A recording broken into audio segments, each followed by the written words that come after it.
இரட்டைகளின் திருப்பு திறனுக்கு என்ன சார் எடுத்துக்காட்டுகள், நடைமுறையில என்னென்ன எடுத்துக்காட்டுகள் நம்ம பயன்படுத்துறோம்?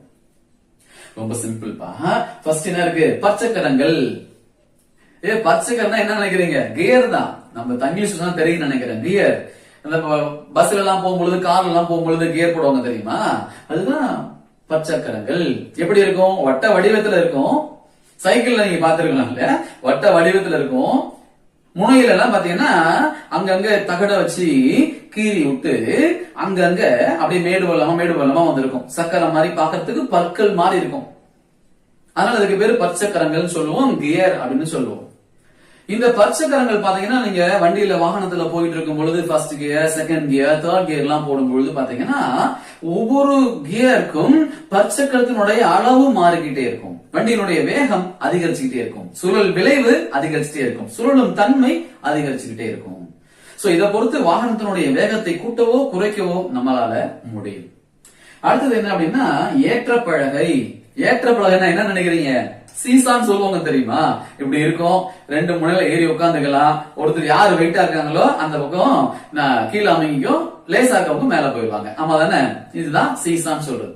இதுவும் சுழலும் விளைவு தான். மேலும் கீழும் செல்வதும் என்னது? சுழலும் விளைவு தான். இரண்டு விசைகள் செயல்படுது. சரி, இப்போ உதாரணம் பாருங்க. இந்த ஏற்ற பலகையில, அதாவது இந்த சீசால ஒருத்தர் நல்லா குண்டா இருக்காரு. நல்லா குண்டா இருக்காரு. இன்னொருத்தர் பக்கம் ஒல்லியா இருக்காரு. உதாரணம் இங்க பாருங்களேன். ஒரு சீசான்ற அந்த பலகை இங்க இருக்கு. சீசா பலகை இங்க இருக்கு. இது மையப்புள்ளி. மையப்புள்ளி.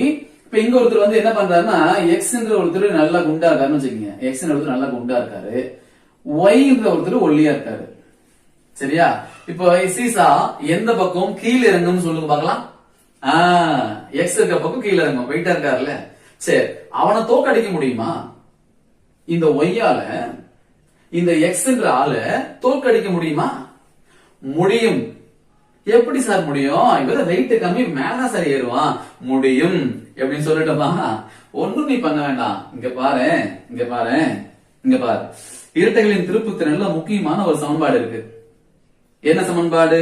விசை இருக்கு, இருக்கட்டும். அடுத்து என்ன இருக்கு? தொலைவு.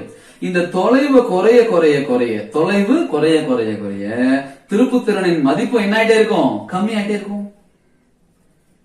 இது கம்மியாச்சுன்னா மதிப்பு என்ன ஆயிரும்? நமக்கு ஆட்டோமேட்டிக்கா கம்மியாக ஆரம்பிக்கும். அப்ப என்ன பண்ணணும்? அவங்கிட்ட நீ ஜெயிக்கிறதுக்கு நான் சொல்ற இடத்துல நீ உட்காருன்னு சொல்லணும். அப்படி சொல்லிட்டு என்ன பண்ணலாம்னா, அப்படியே பக்கத்துல வா, அப்படியே பக்கத்துல வா, அப்படியே பக்கத்துல வான்னு சொல்லுங்க. இவன் அருகாமையில வர வர வர அருகாமையில இந்த எக்ஸானவன் வந்து உட்கார உட்கார என்ன ஆகும்னா, இந்த தொலைவானது குறைஞ்சுக்கிட்டே வருதா? தொலைவு குறைய குறைய அவனுடைய திருப்பு திறன் என்ன ஆயிரும்? கம்மியாக ஆரம்பிச்சிருமா? நம்மளுக்கு திருப்பு திறன் என்ன ஆரம்பிச்சிடும்? அதிகமாக ஆரம்பிச்சிடும். ஆட்டோமேட்டிக்கா நம்ம அவனை ஜெயிச்சிடலாம். நம்ம கீழே வந்துடலாம், அவன் மேல போயிடுவான். அப்ப என்ன முக்கியம்? எந்த அச்சை பொறுத்து அந்த திருப்பு திறன் ஏற்படுதோ அந்த அச்சுக்கு அருகாமையில இருக்கும் பொழுது திருப்பு திறன் மதிப்பு குறையும். அச்சுக்கு தொலைவில் இருக்கும் பொழுது திருப்பு திறனின் மதிப்பு அதிகரிக்கும். புரிஞ்சுச்சா? மூணாவது என்ன உதாரணம்? திருப்பு சக்கரம் சொல்லுவோம். திருப்பு சக்கரம் என்னது? ஸ்டேரிங் தான். ஸ்டேரிங் தான் திருப்பு சக்கரம் சொல்றோம். எவ்வளவு பெரிய லாரி, எவ்வளவு பெரிய பஸ், சாதாரணமா டிரைவர் வந்துட்டு அப்படியே திருப்புவார் இல்லையா? அப்படி திருப்புனா அந்த சக்கரம், கீழே இருக்கக்கூடிய சக்கரம் என்ன ஆரம்பிக்கும்? அழகா திரும்ப ஆரம்பிக்கும். அதிக பாரம் ஏற்றிருக்கக்கூடிய வாகனங்கள் கூட எளிதான இந்த திருப்பு விசையின் மூலியமாக திருப்பப்படும். சக்கரங்களை நகர்த்த, திசையின் மாற்றுவதற்கு நமக்கு இது பயன்படுது. அதுவும் திருப்பு விசை தான். சரியா?